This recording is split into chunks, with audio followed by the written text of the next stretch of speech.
is our new theme song for this show called Big Balls, because every rugby player and every rugby league supporter has got big balls. I have to, as soon as I saw it, I went, "That's ours. That is it. That was the one. That's the one." So, good evening, everyone. Welcome to episode 3. Sorry, it is 24 hours late. I am going to come clean with the reason why. It wasn't because of internet. It's just because literally I've had a very, very bad personal week, and last night I thought I could handle it, but I couldn't, and that's the reason. So I'll explain everything later, but that's the better short of all of it. Right, Mr. McKenna, first of all, what about them Blues, eh? Do you know what? Can't grumble, but it's only game one. What a match. Yeah, it was. It was a weird one for me today because I watched it in work while online. So, of course, I had to have no commentary. So, missing out on the legendary Mr. Warren's commentary, missing out on the proper build-up. I couldn't really get the full intensity of it, but it's strange when you watch how the Australians build it up, even on mute, because of work purposes. Yeah, there was some goosebumps.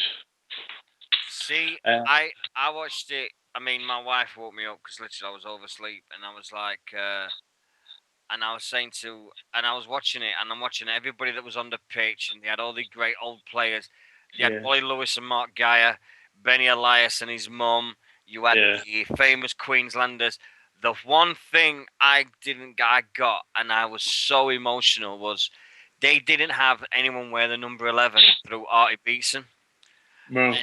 And in the dressing room, Mal Meninga had the shirt in a frame, and he had it signed by all the guys that played in the original Origin match in 1980.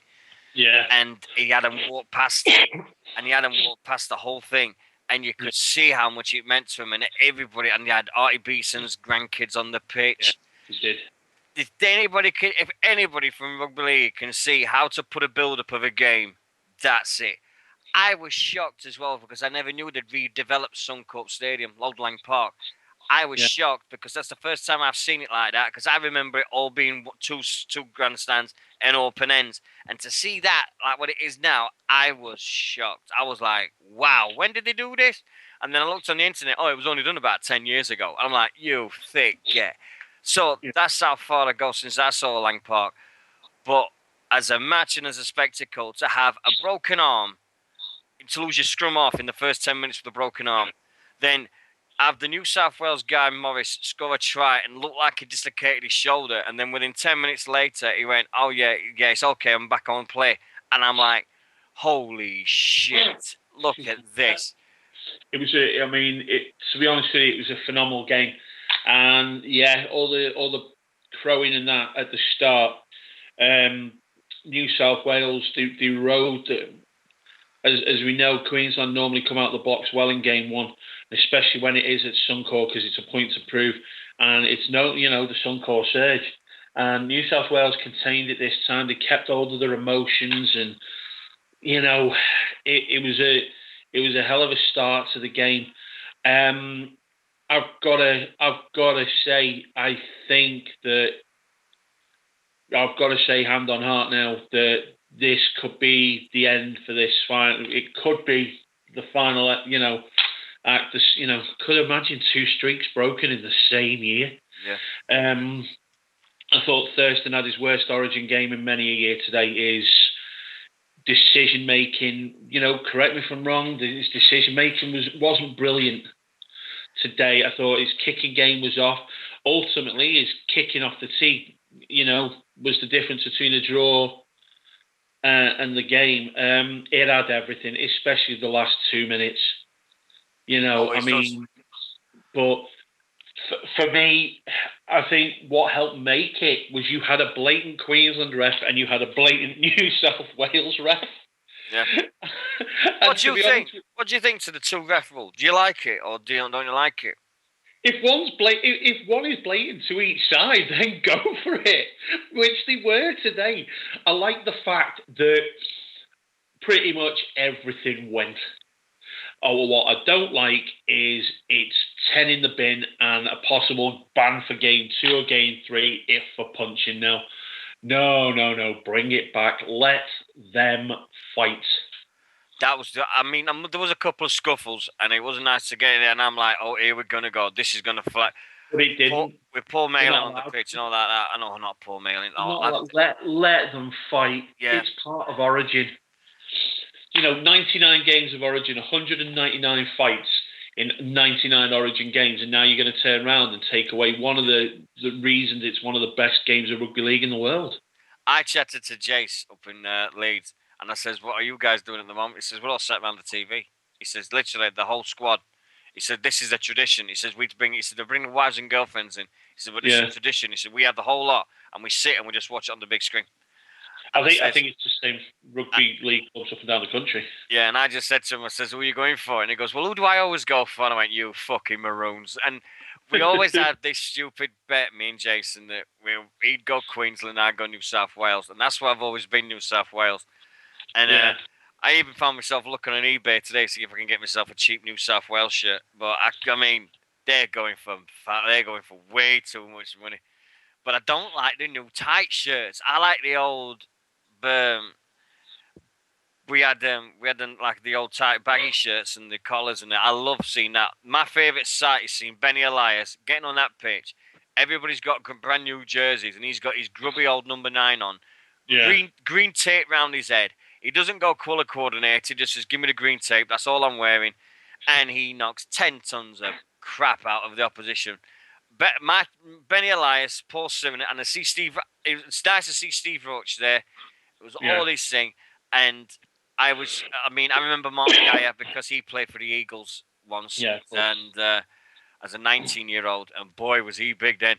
And he's but to see him all today and to watch it was my first Origin, and I think it was about 6-7 years I've watched really because of other things.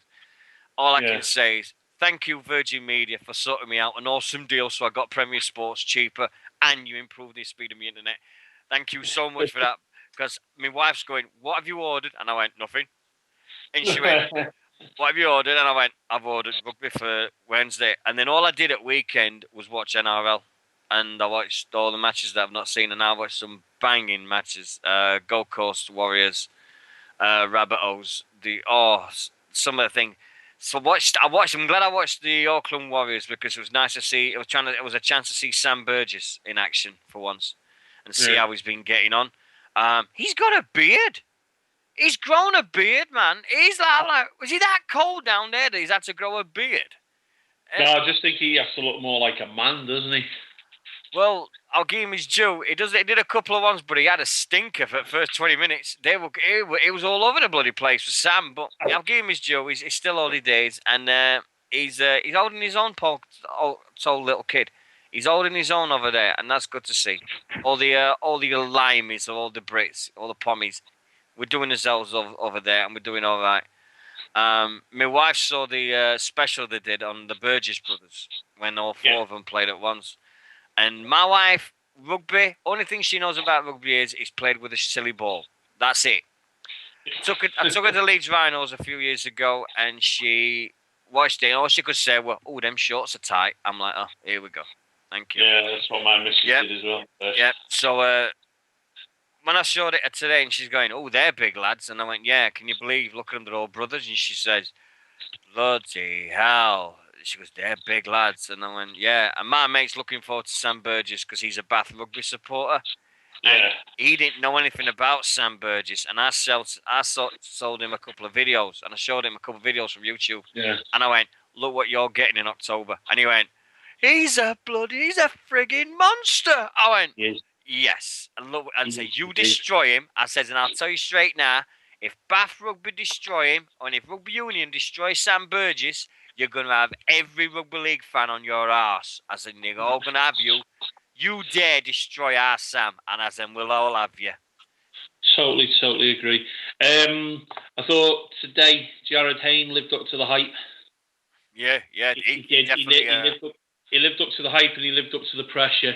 It is pressure that he was under. There's no doubt about it. You know, when it comes to Origin, you know, BJS he cast a massive shadow, massive shadow. But it's one of those now where they've gone to Brisbane. They've gone to Brisbane. They've won. But the thing is, this is not unfamiliar territory. No. For Queensland, this is not unfamiliar territory to go down the road and win two away from home. Yeah, they've done it before. They've done it before. Can they do it again? I don't know. Third one's at Suncorp. Third match at Suncorp. So this is New South Wales are going to have to tuck it up the jumpers, as the old saying used to be, and just hold on for dear life. I personally think Meninga got the substitutions wrong. He didn't have a prop forward on that bench. He didn't. It surprised me that. It did surprise me. Everybody was surprised with that. I watched the footy show and all these, and Premier Sports is great now. Premier Sports, I love you.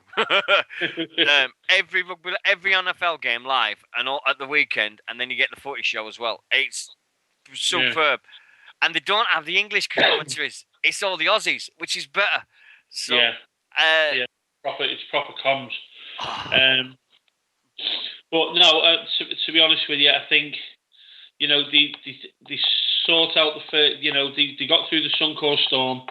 They played brilliant for the second 20 minutes of the first half, the first 20 minutes of the second half, and they just contained the game. Now, I don't know why or how. I'm trying to think back. My memory's not very as good as it once was. Too many years of knocks on the noggin.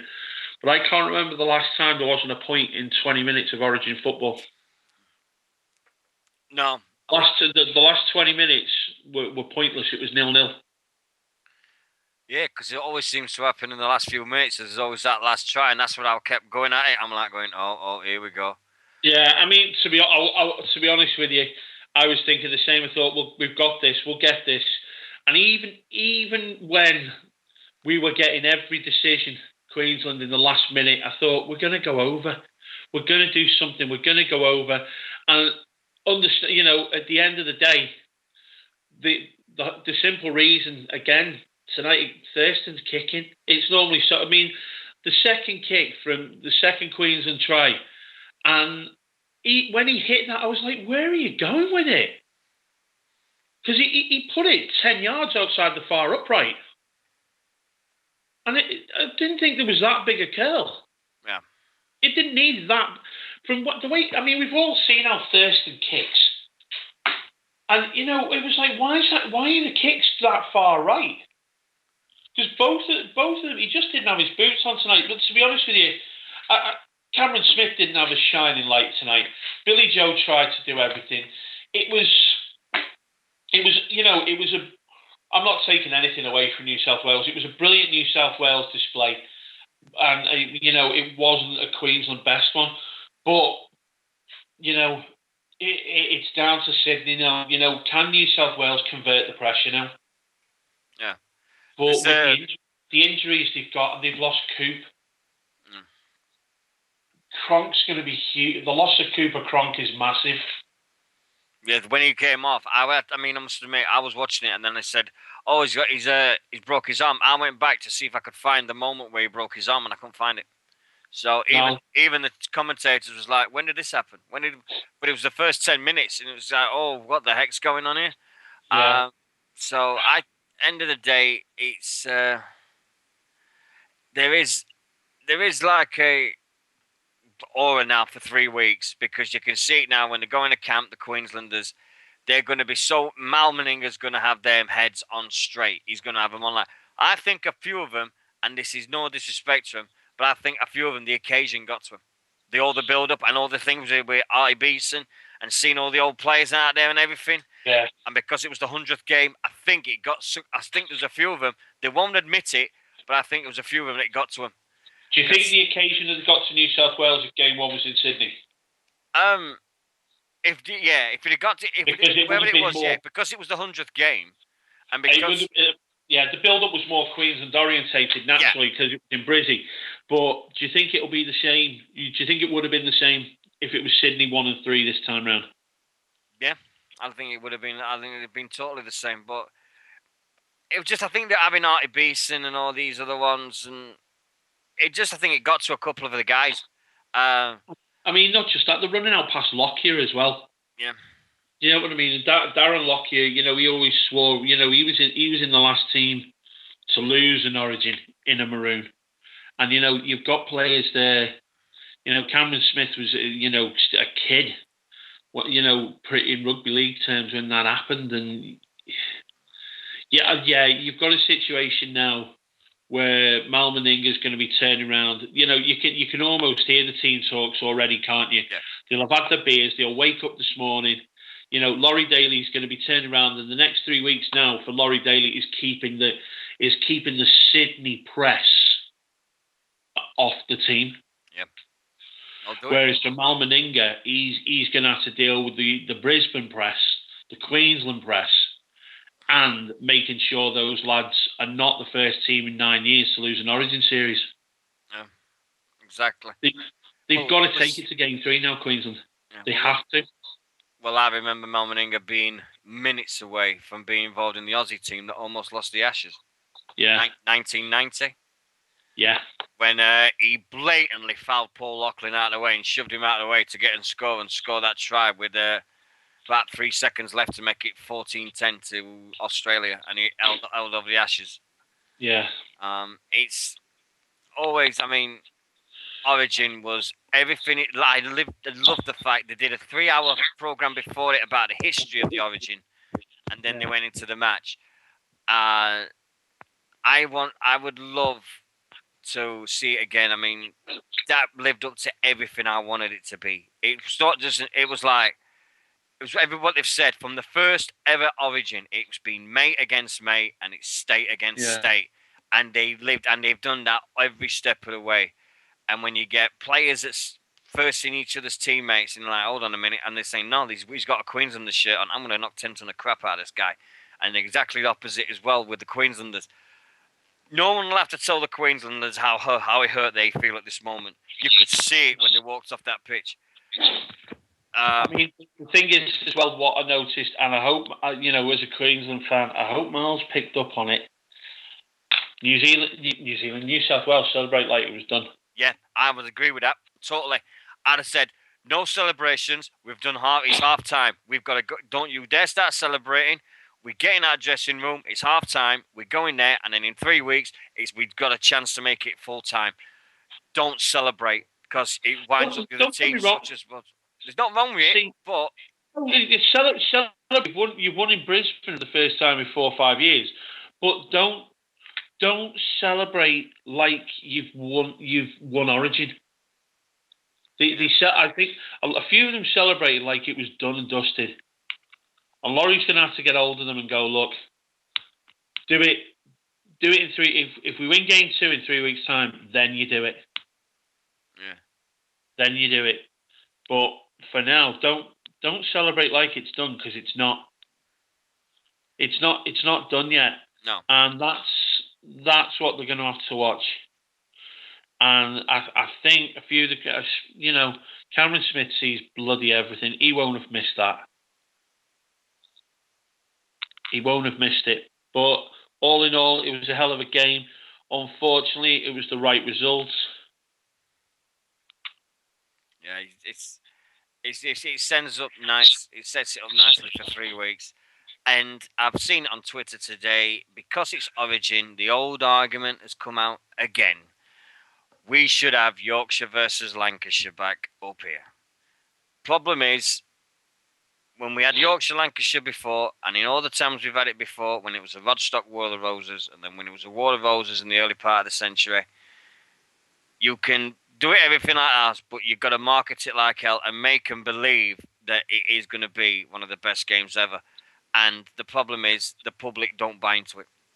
It's when you've got people saying, no, I can't be bothered to play for Yorkshire. I can't be bothered to play for Lancashire. Yeah. You need these players that's going to wake up and go, hey, it's an honour to put on the white rose, or an honour to put on the red rose and play it. I entered the argument because I said, what about putting as a tri-series against Cumbria? And then somebody's turned around and said, no, should have Cumbria versus the South. And we're like, well, what bleeding plays are down south? That doesn't seem it to me. If Cumbria can hold on England in the game, then I think put Cumbria up against Yorkshire and Lancashire in the tri-series would be brilliant. But it's every year it's the same. Well, we've got to bring back the War of the Roses. Bring back the War of the Roses. Nah. War of the Roses is great for the history books. That's where it should stay, the history books, because we'll never repeat what Origin's got. Origin is just full on it, and we don't get that intensity up here. That's what's missing from us, the intensity of elite. Completely. And we wouldn't get it. And we wouldn't get it with Yorkshire, Lancashire. No, I totally agree. It just wouldn't happen. I think there's more intensity with Lancashire, Yorkshire at the cricket than at the moment, and that's the thing that does that. And that finished the draw today. So did it? Yeah, fourth day, complete washout. Boo. The rain one. Yeah, the rain one again. Anyway, before we get any further, there's one incident happened at the Oleton Stadium last Sunday when Sheffield Eagles played Leeds Centurions. A gentleman in the crowd by the name of Stephen had a heart attack. One of the supporters had a heart attack, and a couple of the Eagles fans helped out and everything. And on behalf of everybody here at 4020 Rugby, we want to wish this lad Stephen a very, very successful recovery. Yeah, all the best, mate. And hope he's back supporting Leeds Centurions. The result for me was an absolute embarrassment for Sheffield Eagles. Since we moved to Oleton Stadium, we've played 5 whole games and lost 4. So this is our historical home from the 80s is not working out well for the Eagles. But I know Mark. Why can't you go to Bramall Lane? No, Bramall Lane won't have us. Bramall Lane won't have it because of the pitch.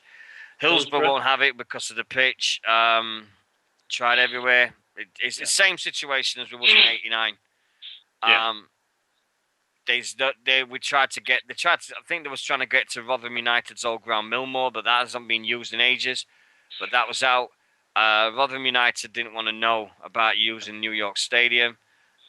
Every football club just shut their doors up and said, no, we don't want you, blah, blah, blah. Because it's the summer season and we've got to get us pitch ready for this new season, which is fair enough. Everybody protects their own. But we need a new stadium at Sheffield. We need our new stadium. And the sooner the better for me. But I can't see it coming for the next couple of years because of the council's decision to knock down Don Valley Stadium and just leave it as rubble. It's ridiculous. I played a good few games there. It was a decent stadium. No, I did play a good few games there. But I think the same issue for me personally when playing on it was everyone else. You can't gauge the crowd reaction because of the track. It is what it is. It was what it was. I should say. We all knew the track was there. Yeah. But you could hear the crowd. But when you're used to crowds being closer, and then you go to a stadium that's got a track, and it's one of those. Well, it's like I say, Odsall Stadium's got a speedway track round it. Yeah, and but they seem to manage. Yeah, they seem to get away with it. But Oleton's got where the main side is. It's lower than the pitch. Where the thing is, used to have a wooden stand, and they got rid of it because of the Hillsborough disaster in the late '80s, and it's all been standing ever since. Now, the far side of the stadium, they could build it seems to be above the pitch, and they could build a stand there, and it'd be a cool atmosphere. But it involves spending money, and there's a lot of people in Sheffield said we'd rather them spend £10 million on Oleton Stadium than 30 million on a brand new stadium that we might not use.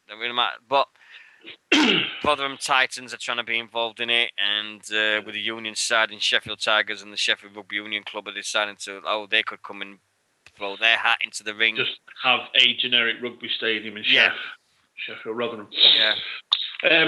Right. The no shit Sherlock story of the week. Wigan Warriors. Matty Smith says there's an overzealous use of video referees in Super League. Yes, that gets the no shit Sherlock story of the week. 8 decisions in the game against Salford. 8 times. I think I think they're too scared to make a decision now. I think rugby league referees are just like, remember when it used to be right, straight on, right, you're off. Now it's I'll put it on report to be safe. So as long as I can keep 13 aside on the pitch. Do you know what? You know, we're third week, third time in. Where'd you go with it? Yeah, the video ref at every game, take every decision away from the referee on the pitch, and effectively have an automated ref. Or, I mean, I said it the other week, and I stick by it. They've got the referral system in cricket. Have 3. You can go to the video referee 3 times. Yeah, good one. 3 times per team per game. Have video refs in all grounds, but you only have but the referee makes his call first. Yeah. So if the referee turns around and goes, it's a try, or if he feels that a kick goes up on the last tackle and the bomb's not diffused, or he knocks on in the in goal, or he didn't get the ball out of the in goal, the referee makes his decision, and then if the captain disagrees, he refers it. He asks for the video ref to review it. Yeah, and if you lose it, you lose one of the 3 referrals. But if you win, no, you don't keep it. Don't have it like tennis, mate. Where if the decision goes your way, because otherwise then you can use it 6 or 7 times if you know you're going to get it right. You get 3 shots. If you get it right 3 times, it works in your favour. If you get it wrong 3 times, tough luck. Yeah. Tough luck. Sooner or later, the control then goes back to the refs. So if I was an old fart sat in Huddersfield, that's what I'd be trying to bring in. I wouldn't be trying to go for super mega players who can breach the salary cap or anything like that. Turn around and go video refs at all games, but each team gets 3 referrals. The referee makes the initial decision and it goes to the video. You get 3 goes.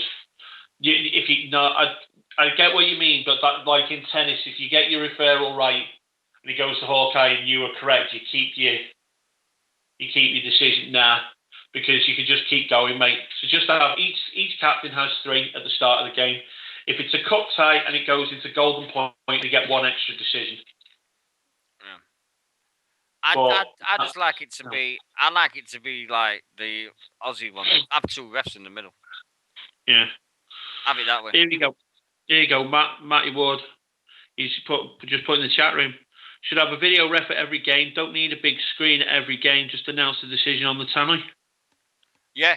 Or do what they used to do on the grandstand when they started doing it. Just put a red light and a green light. Good show. Because they started that at the start of the century when they decided to have the video refs at Challenge Cup games on BBC One. They didn't have a video screen in it. They used to have a red light and a green light. Yeah, that was Jonathan Davis with 2 buttons. Yeah, but all happy. Yeah, do it that way. But I mean, all these video refs that's in Super League now, you got Steve Ganson, Ray Tennant, and all these guys that used to be referees. That's fair enough. But what I don't agree with at this moment is why should we watch the decision on the screen on the TV? Why should we watch this guy say, "Oh yeah, we're going to make it fair. Everybody's going to see the referee make the decision." Yeah. That's his decision. You don't have to have a big bleeding multi-tap screen and just everybody saying, "Oh well, it adds to the excitement of the game." Doesn't. The game is the excitement of the game, not the referees, not the touch judges, not Eddie Estivo, and it's definitely not bleeding video referee. It is the 26 lads that's on that pitch knocking 10-ton of shit out of each other. That's the game. Totally agree. No, it is. It's becoming more like the kicky boys, isn't it? It really is. Let's focus more on what happens off the pitch. Because I find myself now after 20 years of Eddie and Steve-O, when the hooter goes, I'm tuning out. Yeah. I'm tuning out. I can't be arsed sitting through 25 minutes. Do you know what I mean? It's 25 minutes of, right, let's review this in super high definition, slow-mo. And, you're just watching for the bit where, Matty Smith's jaw goes, ooh, shit, as he gets planted. We saw it live. The punch looked more effective when it was in full speed. See what I mean? You know, you don't. You know, it's got to the point now. Is right. Did that tiny little bit of leather touch the blade of grass that's slightly painted white? No. Did he? Did he put the ball down on the line or not? Let the ref go back to having his decision, and then let the captain turn around and go, "Think you got it wrong, ref? Can we have a nose?" We have a nose, and none of this 10-minute shit either. Same as in cricket, if the ref can't make a decision after 90 seconds, a video ref can't make a decision after 90 seconds, he turns around and goes, "Zebra's call," and goes back to the ref. Yeah, they did that with their famous TVO in the Bleeding Rugby Union. TVO. What the... Oh, it's TMO, and it's TMO. Yeah, television match official. Oh, God. Why can't you just call it a video ref? You've always got to be one up, haven't you? You've always got to be one up, haven't you? No, we put video ref. We stole video ref. We started it. It was the video ref that started it in bloody Rugby League.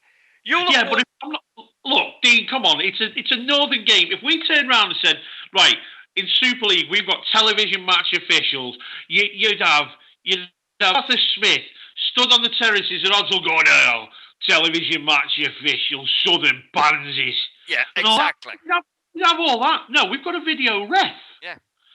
We'll have the video ref. Let down south let the rah-rahs have the television match officials, and and their super technology and all that.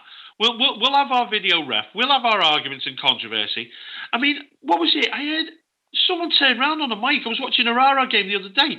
They turned around and said, "You know what a knock on his referee?" And I was like, "What?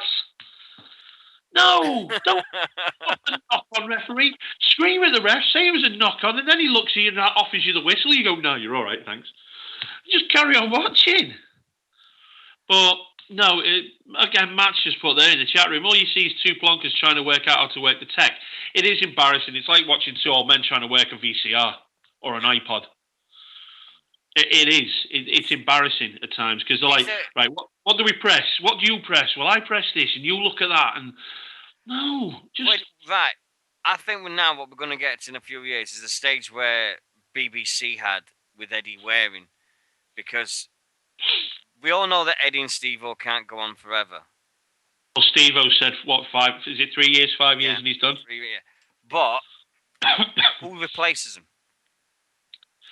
Do you think Eddie goes when Steve-O goes? Yes. I can't see Eddie without Steve-O. I think it's Brian Carney. I think they're grooming Brian Carney already. Brian Carney, when Sky had the Origin games, they gave them to Brian Carney. When Brian Carney has become the main guy, if you notice. Yeah. Phil Clark is, I mean, the difference between, everyone obviously went, "Oh, it's going to be Phil Clark." It's not, because Phil Clark is the rugby league version of Alan Hansen. When I played for Wigan, when I were Wigan captain, when we were at Wigan, we did this. When at Wigan this, stop comparing everything to Wigan. It was the same as Hansen, as he used to do on Match of the Day. Well, when I was a defender for Liverpool in the 80s, no, we don't want to hear that. Brian Carney's a breath of fresh air. He turns around, he mentions he plays for Wigan, but he mentions it like he's just had egg on toast before he came on air. Yeah. He turns around and he does the pros and cons of each team. Do you know what I mean? He does it well. That Irish brogue he's got, it's friendly, it's welcoming, and it makes a nice change. Can he call a rugby league game for 80 minutes? Can he call it play-by-play for 80 minutes? Could you have him as your play-by-play? Not at the moment. He's not a play-by-play guy. He will stick. I think you're looking... where'd you go? Yeah, Dave Woods is going to be your main play-by-play guy. And it's going to be Clark alongside him or Barry McDermott. Good call. I was thinking McDermott or Terry O'Connor. There's already 4. There's 4 in the commentary booth already. It's already getting crowded. It is, to be fair. It is. It's getting crowded because you got 4. And I've noticed it, I do watch the Rah-Rah game. It's getting crowded on BT Sport as well because you've got Austin Healy in there, you've got Ben Kay in there, you've got Lawrence Dallaglio, you've got whoever the commentator is on the day, and they're all, when you've got, it's happening the same in rugby league, when you've got 80 minutes of airtime, and you got four men effectively fighting over one microphone. It does take away for a bit, and it is a shame. I've noticed now that it's just getting bickering for bickering's sake in the commentary box. You're trying to watch a game, and your ears can't help being distracted. Matt, I know you're still in the chat room. Come on, type away, mate. What do you reckon? I think what I like about the commentators, and I say this, and I don't know, and I've got to admit, I admire the guy for this, but I think the best co-commentator in any sport at this moment is Brian Moore. Brian Moore for Rugby Union, because when he talks and he's going, "What is he doing?" That's an embarrassment. Get him off, and he actually wears his heart on his sleeve. He doesn't think about being a PC per commentator. He just say it right. He says he doesn't deserve to wear that shirt. He doesn't deserve to wear that shirt for England at this moment. And he'll say it live on air. And you're like, you've got Eddie and all these other guys and like going, oh, well, he shouldn't really said stuff like that. And he goes, no, I don't care. I'm saying exactly, I can see it. He's just made a mistake and he's just cost England the match. He doesn't deserve to wear that shirt. And yeah, which is why Steve-O was groundbreaking 20 years ago. Now he's a parody himself, unfortunately.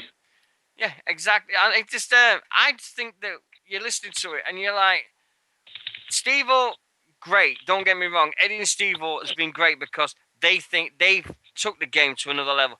They got it away from the flat cap person, the flat cap commentator that you saw in the film Up and Under, or you saw everywhere else.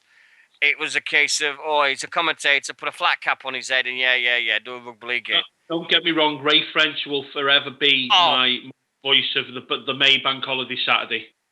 He forever will be. You know, he's always my childhood commentator because, you know, before Sky, Rugby League was the odd Challenge Cup, you know, the odd game in the Lancashire Cup. Yeah. If the league title was being decided on the last day, they'd show it live, but it was the Challenge Cup final. The best thing I'll always remember with Ray French, 1998 Cup final, Sheffield Eagles v Wigan. And he went up to Andy Farrell and he said, here I am with the winner of the Challenge Cup for 1998. And this was before the match was even played. And we was all in the hotel in London and we was watching all the build-up and we saw this. And everybody went, can you see this? Ray French is bleeding saying that we're going to get his ass kicked. And he's like, and he goes, oh yeah. And he goes, all you got to do today, Andy, is just show up and polish your medals, aren't you?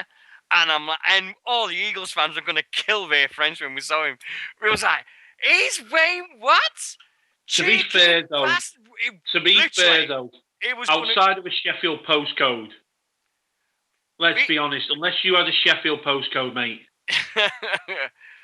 To be honest, Joe, that day, I had so many interviews because I wasn't allowed to be the mascot that day. I got some great stories behind the build up to the Wembley final. The Wembley final itself, me and a few other lads, we got inside and we saw a sign at the bookies, right? Sheffield Eagles 33-1 to win the cup. Yeah, you swear. And I'm like, what? And just put me and my mate put a fiver on each. And I'll always remember when we won. We were jumping up and down because we got the cup, and then we remembered we got this bookie ticket, and that even made it better. And being back at the hotel that night and seeing Paul Broadbent bring the cup in, and then the worst thing in the world a hotel can do to a rugby team, announce that the bar is free. They announced it 10 minutes into the meal. We was all having this celebratory meal and everything. And we're all there getting it. And all of a sudden, this bloke says, congratulations, Sheffield Eagles. The bar is free for you as a thank you from Stacky's Metropole Hotel. I have never in my life seen so... I found a Beck's bottle, a Beck's cardboard box. And I just said to this guy, fill that. Yeah. And he filled it. And I took it back to the table, took all these beers out. And then I went, right, here we go, pass it round. And we passed this box to every single one of us. And every single one of us went up to the bar and filled this box so we didn't have to keep going back to the bar. And my mate's got this great picture of all this table covered in beer bottles. You just couldn't see the coffee. You couldn't see the tablecloth. It was just covered in beer bottles. And boy, what a hangover we all had next day. Never forget that night ever. And then Wigan turned up next week at Don Valley and kicked our ass big. I'll always remember that week. Always. Well, to be honest with you, I think your season was over after that, wasn't it? I think we didn't. But to be honest, truth, we lost the next. What was it 6 of the next 8 games we lost? I think we beat Salford on the TV, and we wound them up because we wore those Wembley shirts, and that didn't go down too well. So because we beat Salford in the semi-final, but anyway, this is. I always love reminiscing on things. Right, last weekend, you said the Saints wouldn't beat Huddersfield. I'm going to say it every week. We're going to lose to Salford as well. I'm liking this reverse psychology. Well, no, I didn't think we would. I thought the hangover would continue. I was happy to be proven wrong. Very happy. Well, the results just come through from Super League Academy. Saints under 16s 46, Salford Devils 10. Can't see much being different this weekend with the first team. No. I will be very surprised if we are not looking at all grades at St Helens clean sweep this weekend. How many more times do we beat the cockcrosh drum? But no, I'm not going to bother.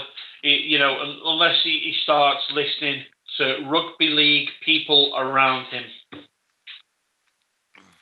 They've got to put the Kool-Aid away. Turn around. I mean, God, Phil Clark's still banging the whole, I think they'll reach the playoffs drum. Yeah, they will do, because pretty much everyone who qualifies for the playoffs. Do you know what I mean? But, at the end of the day, I don't know. We'll thump Salford this weekend, comfortably. Right. Results from last weekend then, guys. Last Thursday, we had Salford 4, Wigan 25. I'm surprised it wasn't more. I really was. It was a Wigan youth team, wasn't it? Yeah. On Friday, we had in the Premiership in the NRL, Canterbury Bulldogs 12, Roosters 32. In the Super League, we had Rhinos 20, Hull FC 6, Saints 41, Giants 22. Yeah. Good Saints. Yeah. On the Saturday, and I apologise to all Bradford Bull fans for reading this out, Catalan 46, Bradford 4. In the Premiership down under, we had Gold Coast 16, Warriors 24. West Tigers 14, Broncos 16. In the National Conference Amateur game, we had Lock Lane 46, Egmont 4. East Leeds 30, Lee Miners 10. Hull Dockers 30, Siddle 34. Thattle Heath 26, Skirlaw 14. Wathbrow Hornets 38, Wigan St Jude's 12. Wigan St Patrick's 28, Hunslet Warriors 26. Oh, Wigan St Patrick's 26, Hunslet Warriors 28. On the Conference Division 1, bloody hell, this is a cracker. Dewsbury Celtic 6, Normanton Knights 6. Do you know that would probably be a hell of a game as well? Brilliant game. It would have been superb. Millham 22, Milford Marlins 20, Mighton Warriors 24, Ince Rosebridge 16, Rochdale Mayfield 24, Shawcross Sharks 6, Saddleworth versus Eccles and Salford was abandoned. Division 2, Askham 44, Oldham St Anne's 12, Ellen 28, Stanley Rangers 0, Kells 36, Bradford 22, Pilkington Rex 18, Ovenden 0, Stanley 28, Castleford Panthers 0, and Waterhead 18 and Lee East 16. And then we get to Sunday. Yeah. Super League, OKR 48, Broncos 16. Wakefield 4, Warrington 36. Castleford 34, Widnes 22. In the Premiership, Canberra Raiders 42, Queensland Cowboys 12. North Queensland Cowboys, sorry. In the Kingston Press Championship, Sheffield Eagles 12, Leigh 54. Dewsbury 20, Halifax 18. Doncaster 40, Rochdale 10. Mr. Goulding will be pissed off at that one.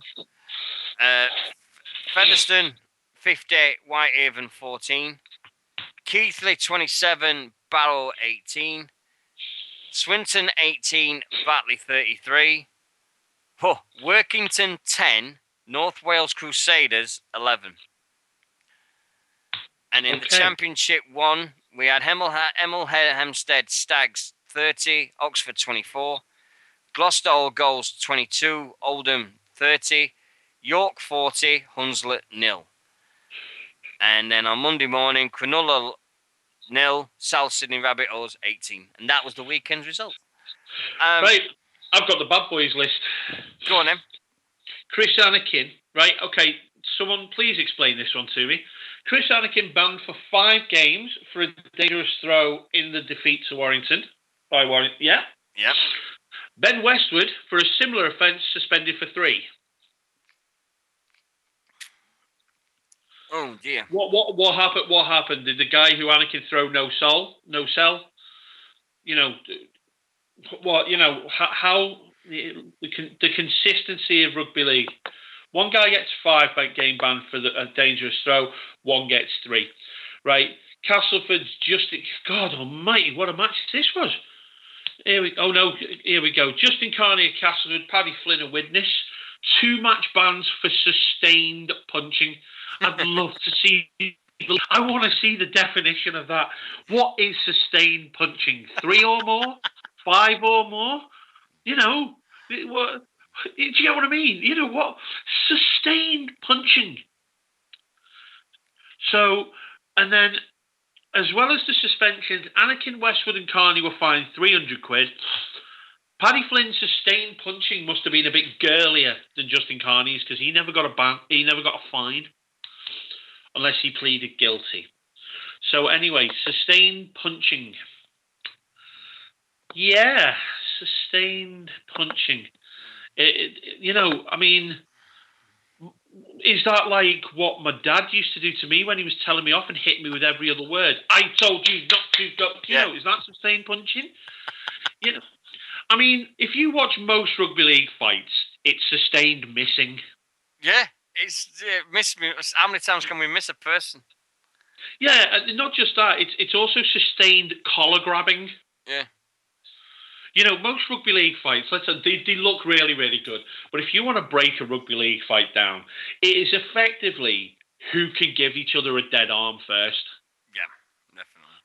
Do you know what I mean? Have I just destroyed the manliness of rugby league in one sentence? Maybe. Yeah. But you watch a rugby league fight properly. They are very rare where they land flush.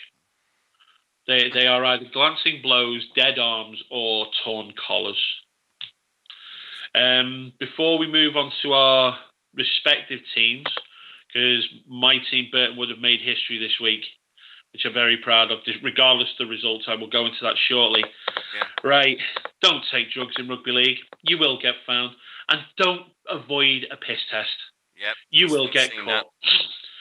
Sebastian Colassa, who made 1 substitute appearance for London Scholars last year, swerved the anti-doping out of competition test in August. 15-month ban. Well done. Well done. Yeah. Well done. Therefore, you can have bell end of the week. Congratulations. Sebastian Colassa, formerly of the London Scholars, currently rugby league unemployed, I'm assuming. Yeah. Yeah. If you're going to get caught, you're going to get caught. Now, don't forget, from the 1st of January, the penalties for swerving the test double. 4 years out. You work your arse off, guys. You know, whoever's listening. You work your backsides off to become a semi-pro or a pro rugby league player. So what they're doing is they're making you missing a drugs test worse than actually failing a drugs test. Yeah, that's what they're going to say. Because basically you've got something to hide. Yeah. Got something to hide. Mate, can you mention the Bradford score again? Matt's laptop went off as we mentioned it. Catalan Dragons 44, Bradford Bulls 6. There was an 8-point try in that game. Did you see it? Heard about this? No, Matt, I hope you're still listening because this is going to be interesting. Take all night with this. Now go on. I've heard about the 8-point try. Was it a penalty try and then they scored, or the other way, or what? I'm just checking out on the thing now. I'm just like, what the bleeding out? A penalty try? Are you kidding me? In this, I can't even remember the last time we saw a penalty try. I think we'll need to get in touch with Ray French. He'll know. Oh. Ray French knows. Do you know what?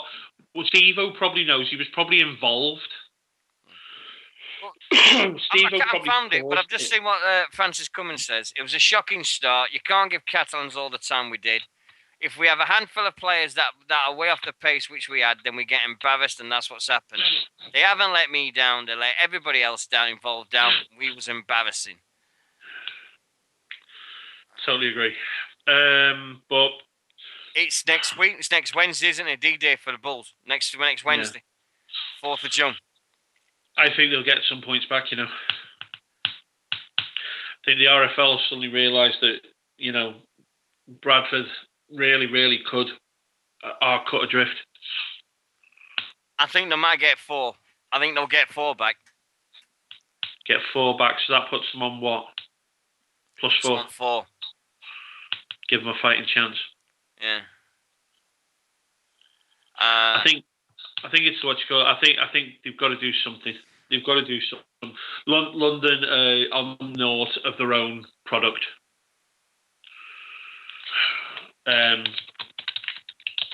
You know, that's. Well, did you see the after we talked about the Magic Weekend last week? Now they've announced that they're leaving Manchester next year. They listen to us? That's why. Yeah, and do you know where they've said? Go on. Go on. Where did we say? Leeds. What, Headingley or Elland Road? Headingley. Elland Road, sorry. They might as well have it at Headingley. They have every other game involving Leeds at Headingley. World Club Championship, Headingley. I'm sorry, why but not? I know we can't take it to Manchester, and I know we've got to find a place to do it. And I got in a discussion with a few people, and Hillsborough was mentioned, and I said, no, Sheffield Wednesday will never agree to it. They'll never agree to it.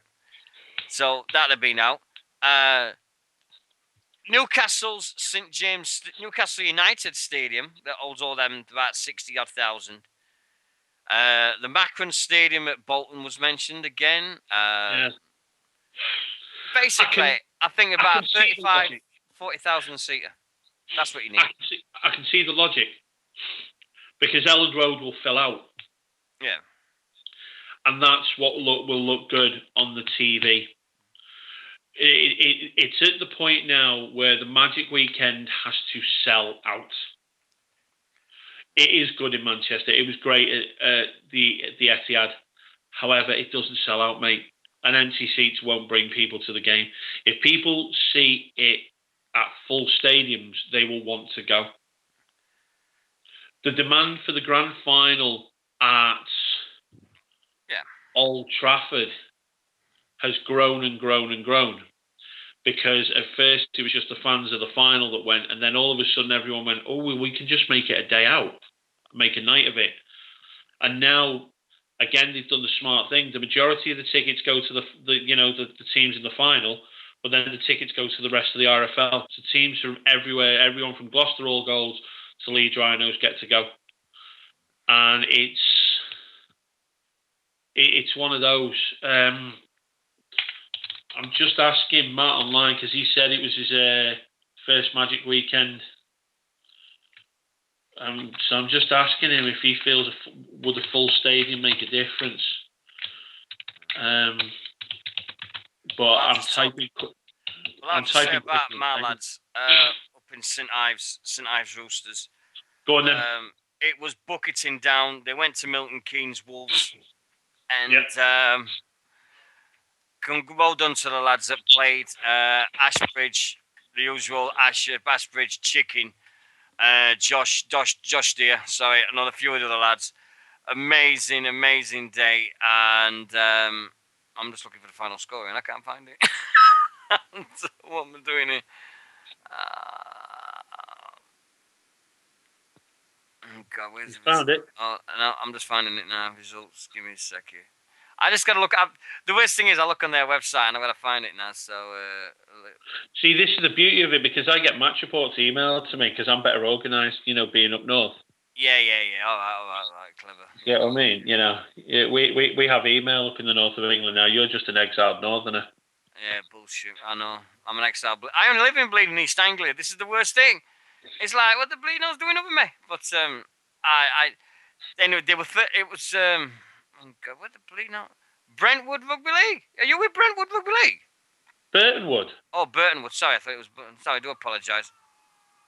Oh, shut. Burtonwood, my team. Yeah. Anyway, I know Roosters won, and I know they were 34-10 up at half time, and it was a cracking display by the Roosters. They won again, so that's 3 out. I think they're unbeaten at the moment, completely unbeaten at this point in the season. So they're doing well over there in St Ives. So good on them. Point scores at the moment. Top of the pile is Paul Ashbridge. So we got with 52 points. Then David Sykes, who plays hooker, he's on 32. So he scored 9 tries so far. So at the moment, the Roosters are top of the table. They've played 3. One played 3, got 6 points. Then comes North Herts Crusaders with 6 points from 3 games. Then Bedford Tigers with 2 points from 3 games. MK Milton Keynes Wolves 3 points from 2 games. Kings Lynn's Black Knights with 2 points from 3 games. And at the bottom, and in the first season, Southend Spartans played 3, lost 3, and scored 34 points and conceded 202. So they're doing all right at the moment. I mean, they're playing every week. They're turning up. They're doing the business. So you cannot really hold that against them. So good luck to them. And my final score was Milton Keynes Wolves 26, St Ives Roosters 50. That was the final score from the last weekend for the Roosters. Anyway, good on them, lads. Keep going and keep going onwards and upwards for the rest of the season. They're playing Southend Spartans this weekend at their place, so that's another one. So that's the Southend games out of the way. There's only there's 10 games in the season. My God, the thing is, with East of England Rugby League, and is every year one team drops out. So if you've got them points, and if you do the points and everything, if you've played them and they cancel their league membership halfway through, you lose all the points. So if we played Southend Spartans twice, and if Roosters play them twice, and then towards the end of the season, they get to a point, and all of a sudden everybody else has still got to play them, and they fall out of the league, we lose the 4 points. So, which is a bit unfair, I think, on all the teams that's been. Where's he gone?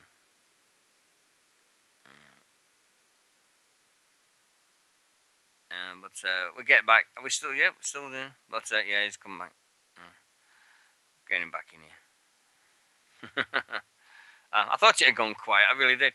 But hey, should just be used to this. I just should be used to this anyway, because on my other show and everything. But we're cool. He's here. Easier. Hey. See, that's what happens. Mention football and I get kicked out. Yeah, exactly. Yeah, well, he's dead anyway. Yeah, I've just been saying about the East of England Rugby League with the thing that happens, that if you play the team and they drop out of the league, you lose all the points, and I think that's unfair on the teams that's like played them, because if other teams haven't played them twice, I mean, Roosters are going to play them this week, but if Southend drop out of the league, then we'll lose them points, and everybody else has got to play them. No, so, to be honest, I think it should go the other way. If a team drops out of the league, everyone gets 2 points. Yeah. 18-0. 18-0. Make it that way. Yeah, 18-0. Completely agree.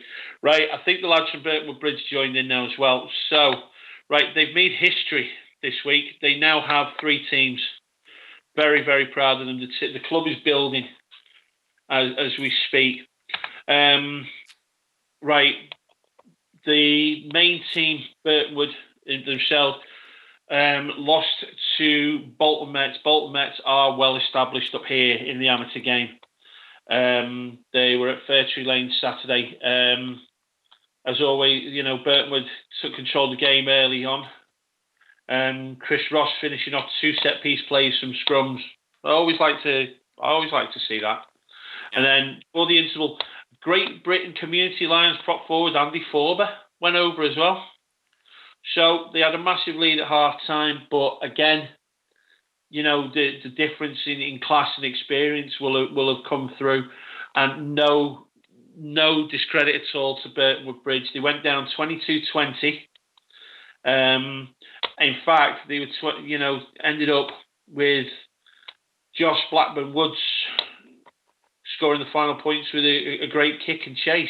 So John Hill, who was Warrington Academy prop forward, got man of the match.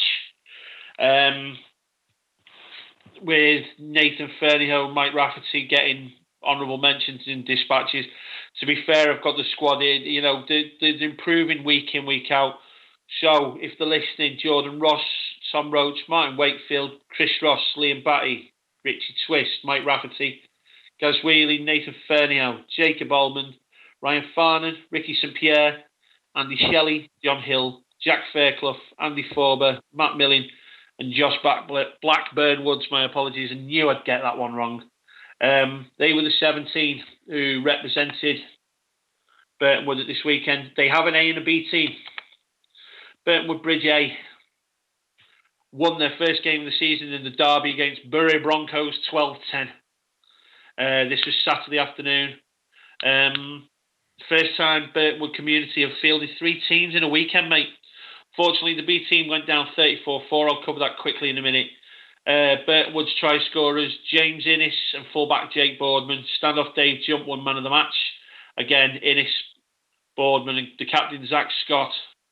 If you are in the northwest and Burtonwood area, get up to Fairtree Lane next weekend. They're taking on Runcorn, and they are looking for any kind of players, new, experienced, never played before. They're looking for players, hence the B team.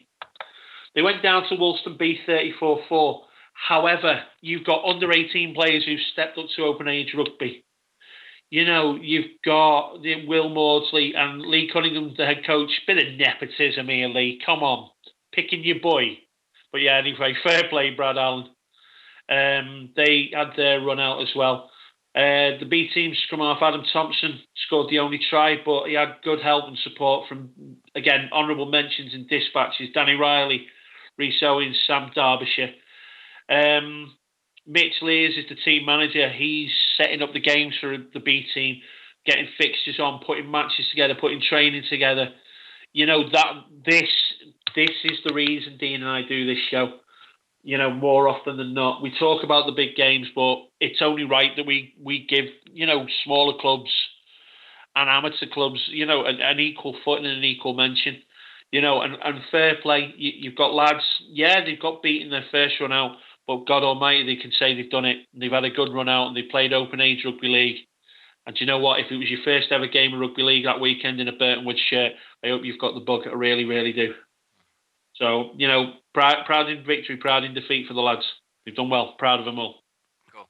Got to give a special mention out to a few teams as well. Team up in Sheffield, that's mine. My old club where I started playing.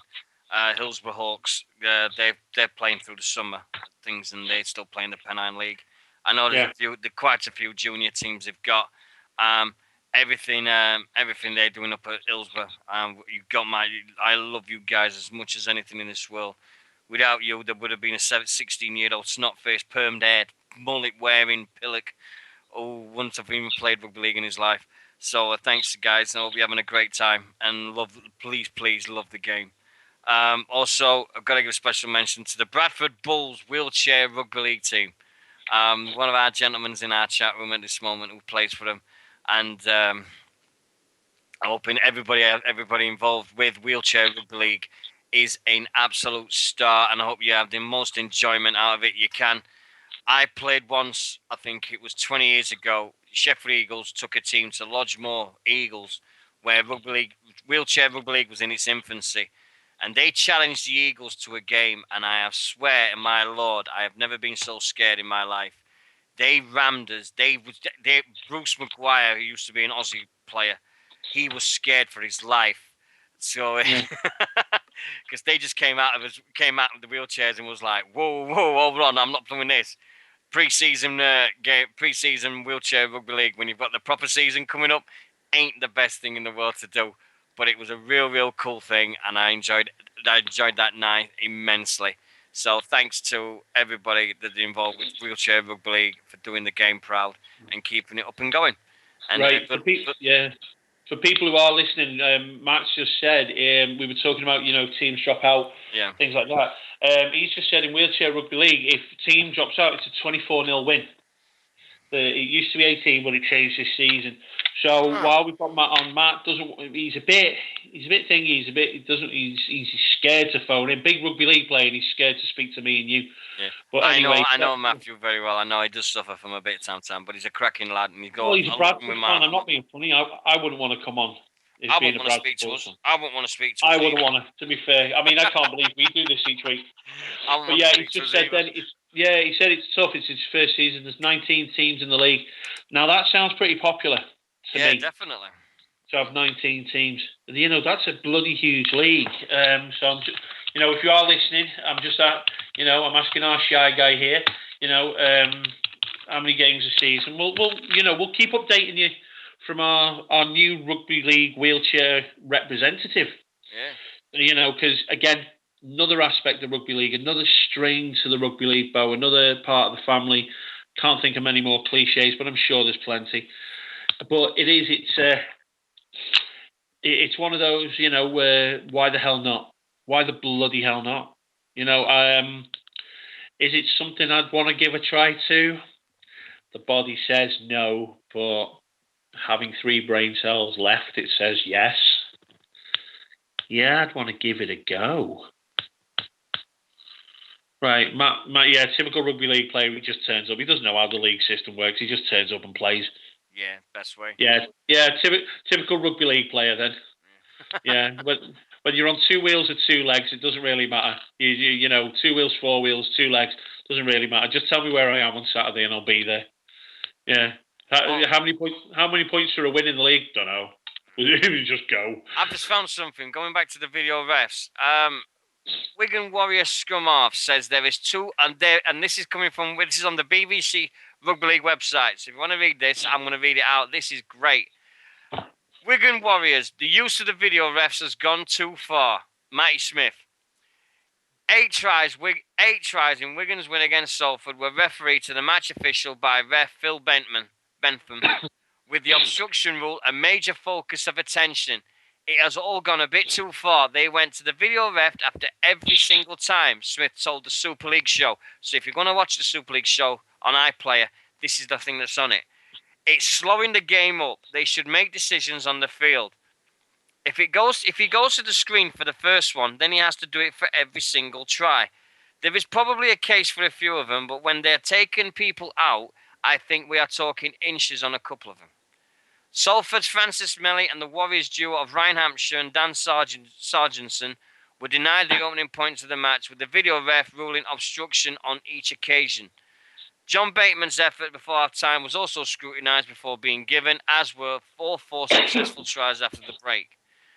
The Giants' Huddersfield scrum half Luke Robinson says the inconsistent use of video refs is another major issue, with the use of the technology only available for televised fixtures. Games are adjudicated totally different on a Thursday and a Friday than they are on a Sunday. If we're having to use them that many times, how can we go without one on a Sunday afternoon? It needs to be a video ref is at every game or there are none. I am all for using technology and making the right decision. He just covered great what me and you said about half an hour ago. Yeah. That's perfect. But that's on the iTunes, that's on the Super League show on BBC 2 or BBC 1, or if you're down here, down south from me, whenever you can bleeding find it. I think it's on at 1:45 on a Tuesday afternoon. Yeah, it's normally like 1 o'clock in the morning or 2 on an afternoon, stuff like that. Right, Matt just said there's 4 game days. Bleeding those cuddle cakes. Anyway, sorry, I got Yeah, distracted. it's the thing that I think so. Don't worry about it. It's a No. there's- yeah. 4 game days, 3 games on each home versus an away team. Then the 2 away teams play each other, and then home versus the second away team. So it's basically 1v2, 1v2, 2v3, 1v3. Same scoring system as able-bodied rugby league, which is always good. So, and I'm assuming there's no video refs because otherwise the game would take. Yeah. But it'd be interesting to see who on live games makes the most video ref decisions. Phil Bentham's got a proper hard on for it. Yeah. Richard Silverwood, he loves putting the square in the air, doesn't he? Yeah. As well, you know. But yeah, I've got to say, I think it's more Bentham and Silverwood. I'd love to see how, you know, there's going to be stats somewhere. Someone will have stats somewhere of, you know, who uses the most, you know, the video refs the most. There's got to be. I'm looking now. Dean, amuse our people. Yeah, I think. Well, what I'll do is I've just found the fixtures results from the under-16s competition, and Featherstone. Oh no. Castleford beat. Oh, that's 6:30. Like, hold on, live scores. Here we go. These, what do you know? Websites is crazy. They don't help us out. Nothing at all. This weekend's fixtures. We'll get that out of the way. So we got that anyway. Go. 29. Oh, is it 29? Yeah, tomorrow. Tomorrow night. Huddersfield Giants take on Wigan Warriors. Giants or Warriors? Warriors. Yep. Yeah. Saturday. Warrington versus Leeds Rhinos. Oh no, Friday. Warrington versus Leeds. Warrington Rhinos versus the Leeds Wolves. Yeah, sorry, I fucked up. Sorry. Warrington Wolves versus Leeds Rhinos. They the new teams. Yeah. They're new ones. Yeah. Tony Smith wants a hand in both clubs. Yeah. I will go. Oh, do you know what? Warrington. Right. No, I've just got a feeling. Because don't forget, we're going into June now, aren't we? So the Leeds will need their rest now because they're top at the moment. They don't like going to the playoffs top. Yeah. So the old boys are going to need a bit of a nap now. So yeah, they're still in the Challenge Cup. So yeah, I'm going to go Warrington. Then after that, we've got Widnes Vikings versus Catalan Dragons. Ooh, I've got a Catalan. I'll go with Catalan Dragons on that one. Yeah. On the 30th, on the same one, we've got Saints versus Salford, a rematch. Well. Yeah. I mean, to quote Ray French, I think all we've got to do is turn up and polish our shirts, really. London Broncos versus Hull FC on Saturday afternoon.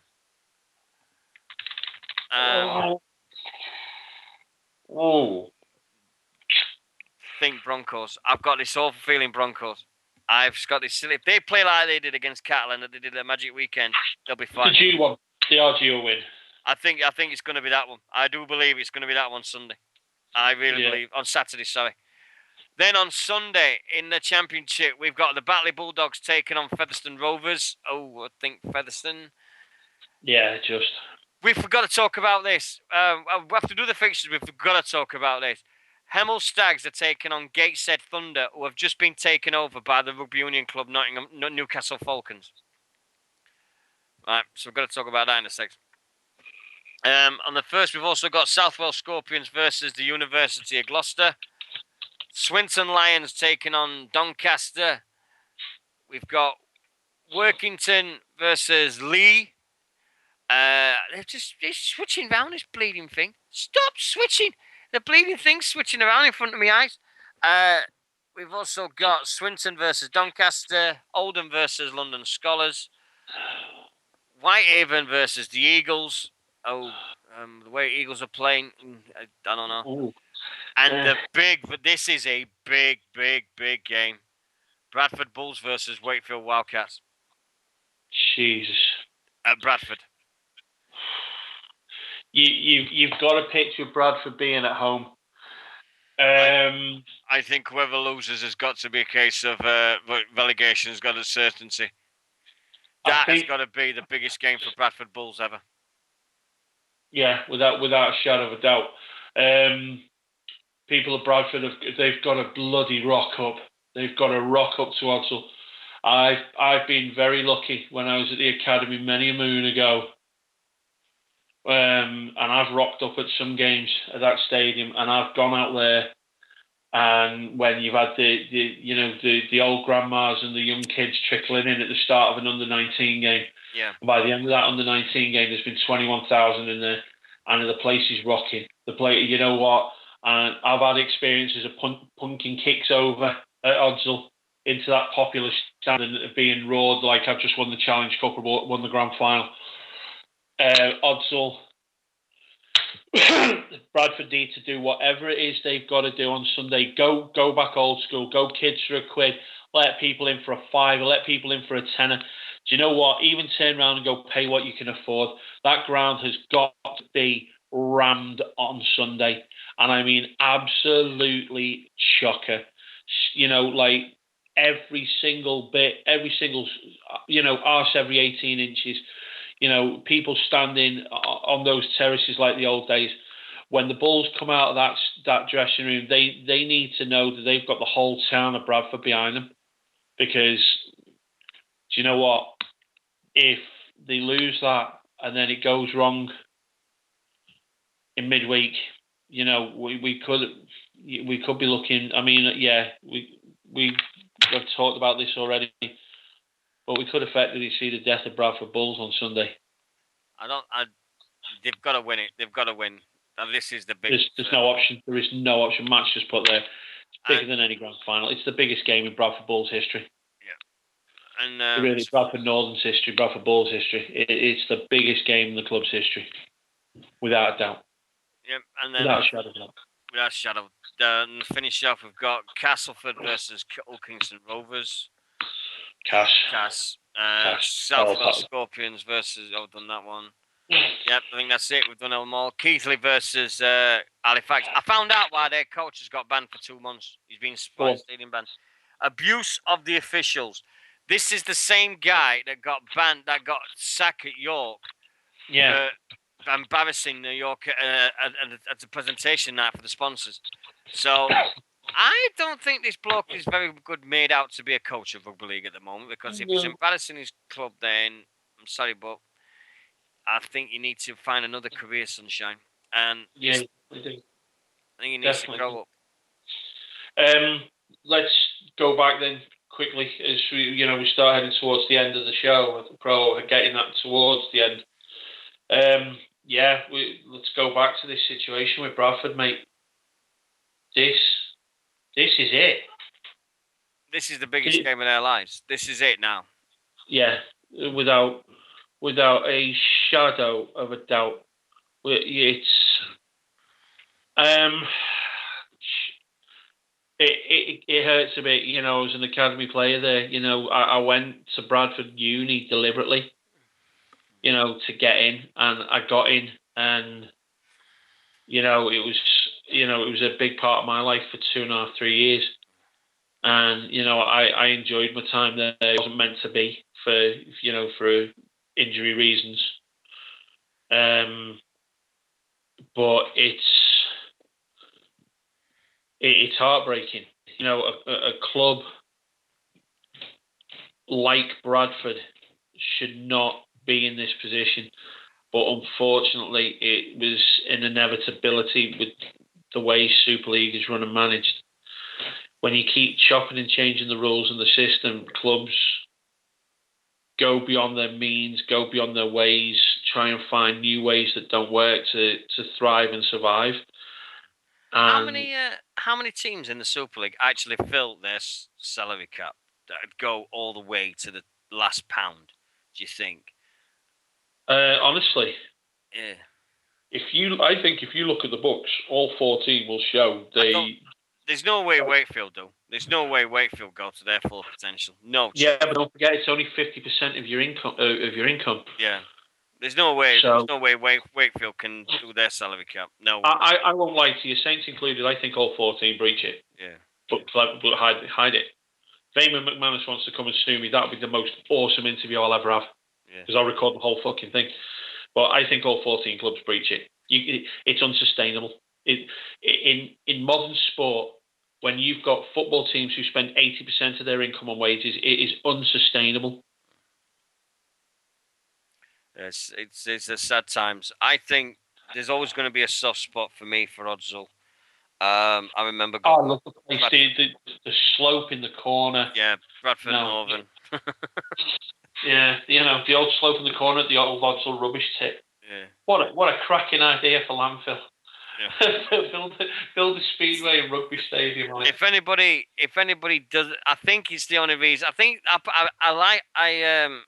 I look at Bradford as the same way that they do with Portsmouth with football, because you look at what Portsmouth happened and I hope this doesn't happen with Bradford. But if it means that it's a start again from a level playing field and a level financial thing, then get them out of the pressure of Super League and put them in somewhere where they can just say, okay, maybe we've got to go down a level, but we'll only be down here for a couple of years maximum, and then we can come back big and stronger and get back to where we were.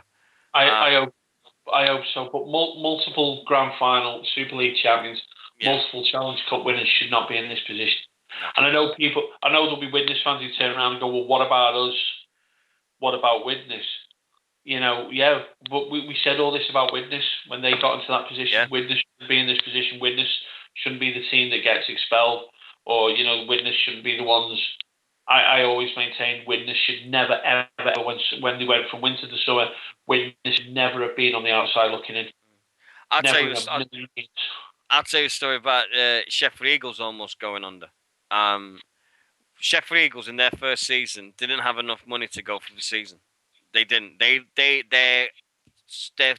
main sponsor went into liquidation the night before the season started, so couldn't. So they had all the shirts done, but they couldn't even have nothing to show for it. So Gary went out, begged, borrowed, and did what he did, and then they got a preliminary JPS trophy match against Wakefield Trinity. Yeah. The prize was an away trip to Leeds in the first round. Yeah. And Gary said, and this is absolutely true, and if you get Gary at an after dinner speech, go. He's brilliant. And I remember saying, and he said, if we beat Wakefield, the money we get from Leeds will save us for the rest of the season. If we lose against Wakefield, we're out of business. I can't afford to pay you. So the players went down to 2 nights a week training. I think it was 1 night or 2 nights a week training what they could do or could afford. No floodlights in them days, the Eagles, nothing. So they were training at Featherstone in a car park at one bit, I think it was. They beat Wakefield 17-6, and then they got this first round tie. They lost 50 points. They got absolutely hammered by Leeds, but we got enough money from that one tie to save us for the rest of the season. And I'll always remember that, because that was the moment I remember the Eagles should have gone out of business, and we didn't. Bradford in that position. I don't know what Robbie Hunter Paul. I mean, what the bleed has he done?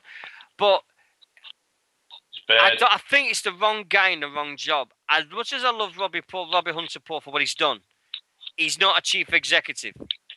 He's not somebody out there that knows how to get money from the businesses, knows how to make it work, everything. He's not a chief exec. That breaks me heart to say, Robbie Hunter Paul would be best served as coach of the Bradford Bulls. He's not a chief exec. Somebody like, Mike Turner, who who did the Eagles and he did the Celtic Crusaders and everything. He's a good chief exec. The chief executives I know in the Rugby League and all this. You've got Gary Etherington, who's chief exec at Rhinos. These guys know the ins and outs of the business system. And as much as Robbie Paul is at this moment, Robbie Hunter Paul, he's not a chief exec. He's a player. He's an ex-player. Chief exec is an emotional name. Yeah. Just a token chief exec. So it's someone for the fans to get behind. A face, so to speak. Joe Bloggs, or Joe Bloggs or Martin Atkins, do you know what I mean? John Doe. Brad, in a time like this, Bradford fans can't emotionally attach themselves to someone like that. Whereas if you have Robbie Hunter, Paul Deacon, someone like that as your chief executive, it's someone a Bradford fan. Matt, if you're still in the chat room, is that how Robbie Hunter Paul's seen on the terraces at Odsal? Is he an emotional chief executive to keep the fans, the response to the fans, or do the fans believe that Robbie Hunter plans to financially bring them out of it? Does he have stuff in place that we don't know about, that other fans of other clubs aren't privy to? I'm very lucky and very blessed at St Helens. Eamon McManus was very honest with the fans from the get-go. When he said he was selling Nosey Road, he told us why he was selling it. He told us who he was selling it to. He didn't tell us, obviously, how much, because he needed to take his own cut out of it, which is understandable. But he told us everything was happening. He told us at every stage of the process where Saints were going to be, what was going to happen. We weren't leaving. We were just about hanging the safety license on the promise of the new ground. The new ground was finished on time, on budget, apart from the cladding on the roof, which became an ongoing joke. However, it was finished on time. It was finished on budget. It was finished as planned. It had the major backing of Tesco's, which helped it all. And Eamon McManus said, it means that we are in a transitional state. There will be money for players, but not as much as usual. We were honest from the get-go. And lo and behold, here we are now in our nice swanky stadium. We're not filling it, but they say Saints are the only club who are truly self-sustaining in Super League at the moment. I can't believe it, because you've got a chairman in McManus, love him or loathe him, who has kept with an honest bat. In my opinion, you look at the state in it, and it breaks me heart that you see every year a club in trouble. You see people like, oh, this is happening, this is that. Well, we've got to have this. We need to go to the rugby league and help us out. We need to do this and this. The rugby football league have left themselves open because the amount of help they gave Celtic Crusaders. They've left themselves open for that. That was diabolical. The help they gave them. Why did they say, oh, we've got to keep the club in Wales? We've got to do this, got to do that. No. There's other teams that's up in there that need as much help as other teams that are bleeding down there, and they didn't get it, and that hurt. The Welsh experiment. The Welsh experiment hurt the game. Yeah, I think when you look at things, and you go up northeast now, and this week they've just announced that Gateshead Thunder are now part of the Newcastle Falcons, and literally they've said we're going to take all the players and everything, and hope that there's going to be substantial funds made available for the team, and we're going to keep Stanley Jean on as coach, and we're going to make sure that the Gateshead Thunder have all the use of our facilities and everything. Have we heard this before from a bleeding rugby union club taking over a rugby league club? I'm sure we have. Let me think. Oh yeah, Harlequins. Sale with Bleeding Salford now. It's always the only time a rugby union club and a rugby league club has helped each other. Leeds Rhinos and Leeds Carnegie. That's the only time when they say that each one of them is thriving at this moment. Yeah, but that's because Carnegie Uni has got so much money. Where the hell has a uni got that much money from? Exactly, you're telling me. I don't know. I really don't. Well, they obviously they've got a shed load of cash because they just put Rob Burrow in cryo freeze every winter.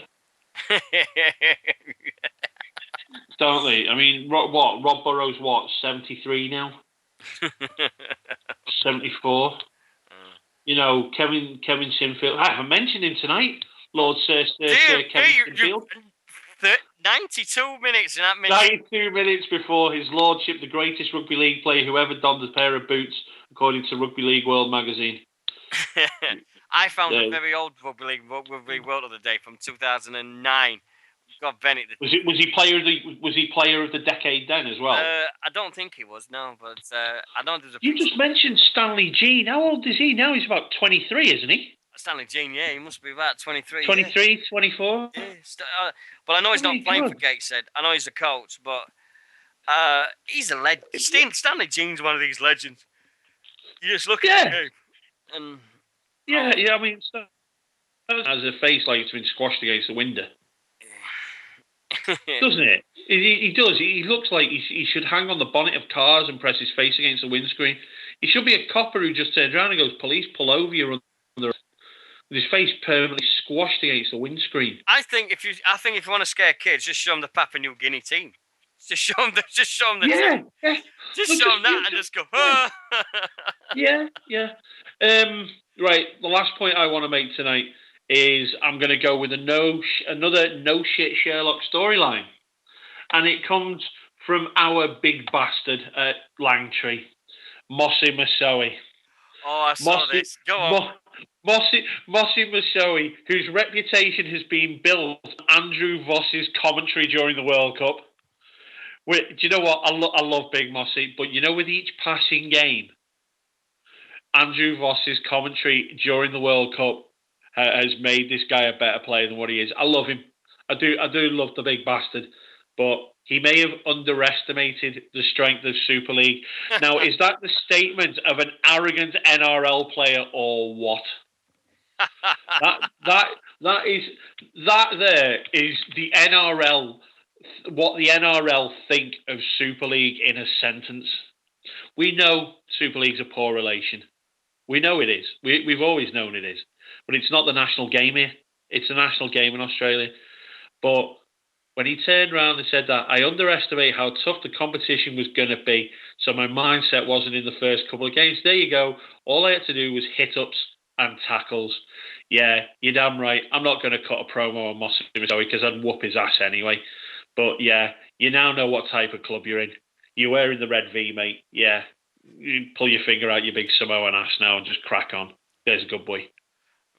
Right. That's it. That is as brave as I'm ever going to get with Mossy Masoe. I think one of the funniest things, I know some of the crackers. I remember Keith Senior knocking out Barry John Mather in a Challenge Cup in 98. And as he came off the pitch, Keith Senior, and I was I was in me Eagle Man costume as being a mascot that day. And I'm getting changed at the back row, and all of a sudden Keith comes past me, and follows him was Barry John Mather himself, and he went, "Hey, Senior," and Keith turned around and went, "What? Why? What's up?" And he went, "Nice punch, pal. Nice punch." And he goes, "What?" He says, "You knocked me out." He says, "You really did knock me out." He says, "Well, I couldn't have hit you that hard." He went, "Well, yeah, you did. You knocked me out." And he went, "Well, I only tapped you." And he says, "You can't have tapped me, mate." He said, "You knocked me out." He said, "No one knocks me out." And he goes, "Well, I just did." And watched the replay, and it was a peach of a punch on the jaw. How he only got a 2-match suspension, I will never know in a million years how he got that. But his stories, and everyone's saying to me, you must have seen loads of things. I saw the things that I cherish the most is when you see players coming out. And the worst thing you can say to a player when they've just lost is, "Well played." The amount of times I've seen a player turn around to a fan and they're going, "Oh, well played, mate. You did well." No, I didn't. We lost. Don't lie. No, yeah, don't lie. Don't lie to me. Don't tell me it's.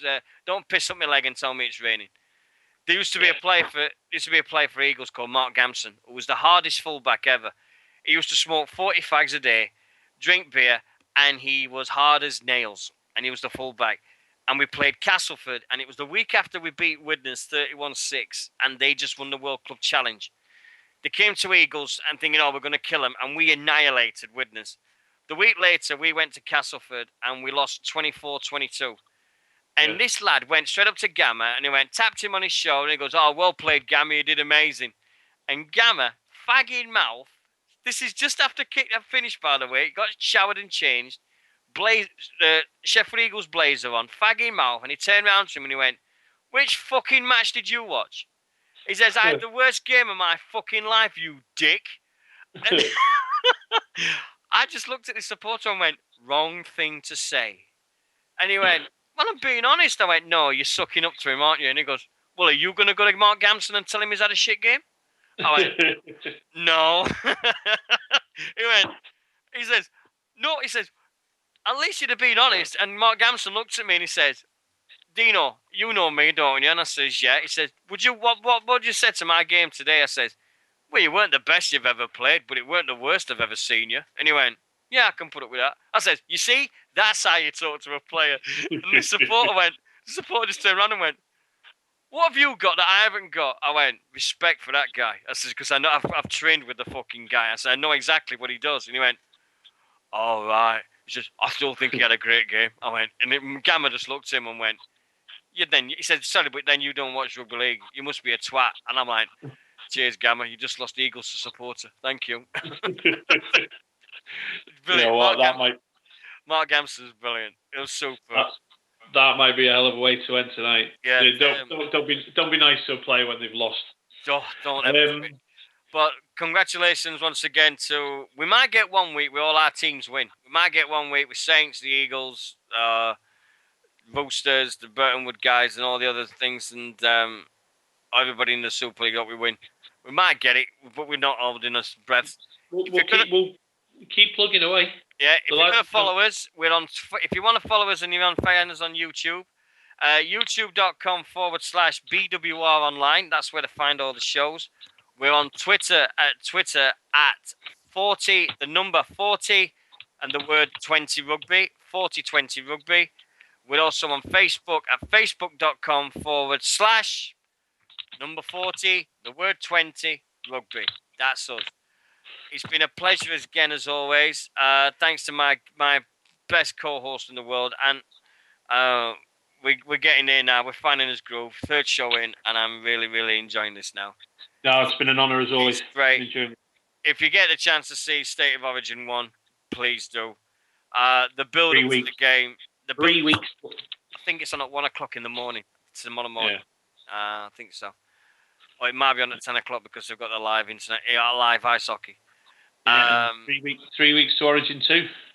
Yeah, 3 weeks. It's just been announced also while we've been on the air that Malcolm Glazier, the owner of Manchester United, has died. Oh well. So, yeah, other sport. Let's see how they do now. I bet they blame David Moyes for that one as well. Do you know what? I'm not being funny. I've just had a look on the BBC site, and here's how football's taking a place in the world.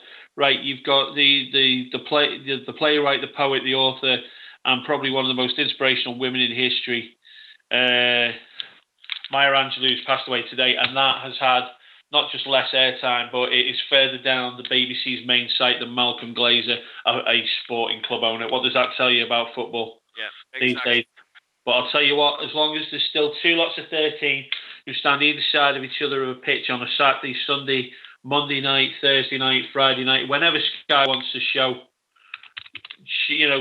sport. But, for the lads and girls, to whether you play, on two legs, you play on four wheels, we don't give a toss. You rugby league players, and you guys, men and women, you're one of us. We are on the lookout for admins. We are on the lookout for admins for our Facebook and for our Twitter to help us out, because the Twitter page is getting big. We want to see if we can get more people involved in the game in our show. It's great. We need to get more on the Facebook as well. It's kind of stagnated at 58. Yeah, we need more. We need to get a few more. I'm gonna blitz the pages over the next week. See what we can get next week. Matt, if you want to spread the word to your mate, I know you're still in the chat room. If you want to spread the word, Matthew, to the wheelchair rugby community, and like he's just said, you don't have to be in a wheelchair to play wheelchair rugby league. If you want to give it a go, give it a go. Yep. And give it a bloody go, because Matt said himself he's able-bodied, but he plays it and he enjoys it. So you don't, and it's men and women.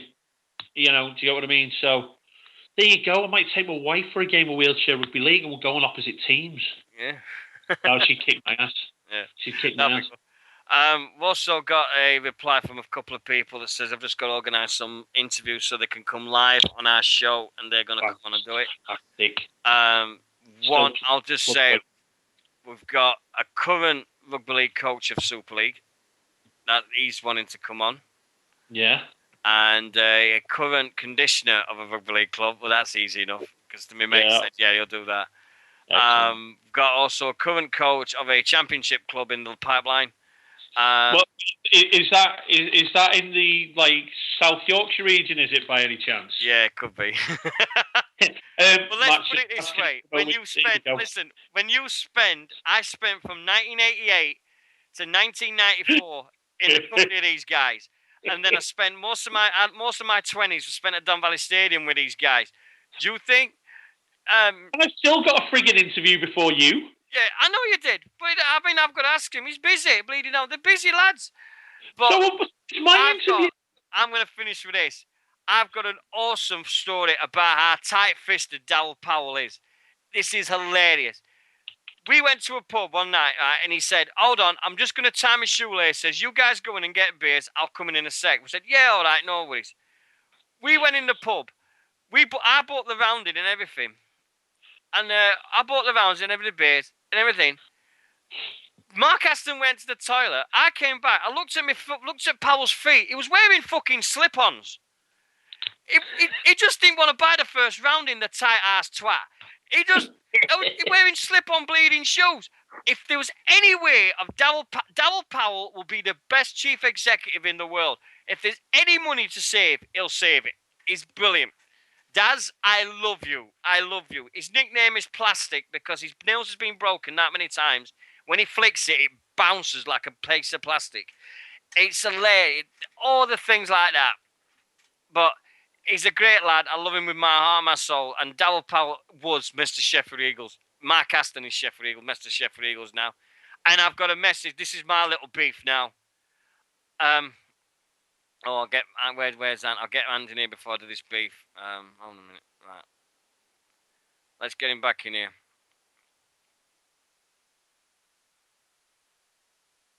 Let's get Ant in here before we finish.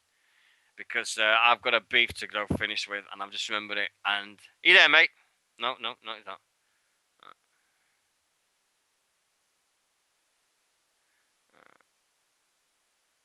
I'm getting back in here just to finish off with. I thought it had gone quiet again.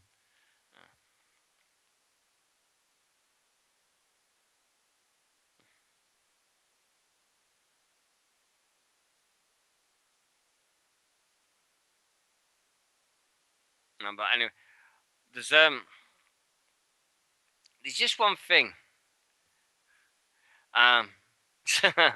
So right, well, this is the thing I'm going to finish with. Right, I wanted Ant to be in here when he finishes because literally this would be a great way to finish because I'm very, very embarrassed. You there, mate? I was laughing too much. Yeah, well, this is my little beef. You've had your little go. This is mine, right? This is aimed at every Sheffield Eagles fan who this week has wanted the removal of Mark Aston from the club. You lot are a disgrace. Just because we're not winning the bleeding matches like we've won the last 2 years. I've never seen a championship won in May. It's always been won like September, October last time I looked. And to see the actions of the mindless few of Sheffield Eagles supporters demanding that, Olerton Stadium shit, well, I'm so sorry that your bleeding pampered lives have been at Don Valley Stadium has been too much for me. At the end of the day, Sheffield Eagles wouldn't be here if it wasn't for Mark Aston. Mark Aston's lost more sleep for Sheffield Eagles than you've ever done in your lives. When was the last time all these supporters that slag Mark Aston off and slag these players off, when was the last time you got off your fucking arses and got out there and actually played rugby league? You don't. You sit on your asses, you shove a fucking meat pie in your bleeding gob, and you do shit. Get off your fucking backside. Support the bleeding lads. Do it every fucking week. But don't you dare start fucking slagging off Sheffield Eagles when the only thing you've contributed is your mouth and on a fucking social website and because you can talk what you want and be out and behind a computer. Fuck you. Fuck your bleeding attitude towards Eagles. They don't need negativity. They need everybody on side at this moment. And I'm fucking mad and I'm pissed off at those mindless bastards that try and work away past fucking Sheffield Eagles and saying Mark Aston needs to be removed. We need a better coach. If you knew what Mark Aston's done for that club, you'd be embarrassed. So get your out of your asses and do something bleeding right. Instead of fucking slagging them off, support the lads. They need your support. They don't need you to fucking slag them off. Here. I'm sorry, but that has really got my goat up this week. People that's like, should know bleeding better, and they're slagging them off saying, oh, Mark should go. Fuck's sake. It's only bleeding... Oh, we've lost matches. Oh, well, fuck me, Janet. Well, sorry, but well, boo-hoo. Fuck's sake. I've heard that phrase for years. But no, here, in all seriousness, here, mate. And, yeah. I'm going to get shit now on Facebook because I know for the fact some of the supporters will listen to it and they'll go, is you talking about me? Yeah, I am. Well, if you think you know what? If you think we're talking about you, we are. If you think we're talking about you for the way you've treated Sheffield Eagles, then yeah, you're right. Because if you're the one that said all that shit, then yeah, I'm aiming it at you. And by the way, I'm not hard to find. I've got a phone number on here. If you want to come and tell me about the state of the Eagles, I dare you. I dare you to ring 01223 926867. Come on and have a go at me and tell me about why Sheffield Eagles needs a new coach, and I'll fucking destroy you. You will pick on the wrong boy this time. So anyway, that's there was just some guys that just made some bleeding stupid opinions, but they can fucking get out of my face with this shit. Everybody's got an opinion, yes, but the opinions of people that have never played the game in their lives and they only pay the money to watch a bleeding season ticket. Yes, that gives you the right, but it doesn't give you the right to slag off a person who gets up at 8 o'clock in the morning and starts his bleeding gym routine and starts making his way out, and he does a full-time job at the same time. Them guys are superheroes. Rant over. Completely agree, mate. No, mate, completely agree. No, mate, you said the right thing. And there are fans out there who are passionate of their club. You know, they're absolutely passionate of their club, and there's ways and means to be passionate about your club. But, you know, just sitting on a keyboard and going, so-and-so at my team is shit, isn't going to do it. It won't do it. But anyway, while Dean calms down and I'm fine. I got out of my system. I just hate it. I just hate it when they're saying, "Oh, get rid of the coach, get these players of shit." It's bollocks. They're saying that the players don't care. I love it, me. I love all these people that say, "No, they don't care." They do nothing. But anyway. Well, anyway, from as always, we hope you've enjoyed the show. We've covered more topics than usual, and we've left Salford alone this week, so we're getting there. We left Salford alone. It took us an hour and a half to mention Kevin Sinfield. Sorry, Lord sir. But yeah, as Dean said, you know, the show's just blossoming. It's starting to go.